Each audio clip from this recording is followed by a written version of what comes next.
ফজরের 2 রাকাত সুন্নাত এ পুরো দুনিয়া আর দুনিয়াতে যা কিছু আছে সব কিছুর চাইতে উত্তম। তাহলে যে 2 রাকাত সুন্নত পৃথিবীর চাইতে উত্তম, ওই 2 রাকাতের সুন্নতের পরে যে 2 রাকাত ফরজ রয়েছে, এই ফরজের আল্লাহু আকবার কি দিয়ে মিটাবা? এই ফরজের সামি আল্লাহু লিমান হামিদা কি দিয়ে মিটাবা? কত টাকার মালিক হয়েছে তুমি নামাজের কাফারা দিবা?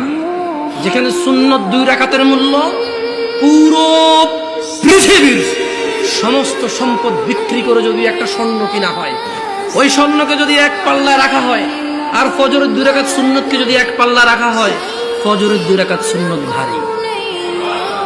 ওই সুন্নত এত ভারী হলে ওই ফজরের নামাজের ফরজ যেটা তুমি ঘুমের মধ্যে কাটিয়ে দাও, ওই 2 রাকাত ফরজের আল্লাহু আকবার, সামি আল্লাহু লিমান হামিদা, আত-তাহিয়াতু সুবহান রাব্বিয়াল আযীম, সুবহান রাব্বিয়াল আলা কি দিয়ে কিনবা তুমি?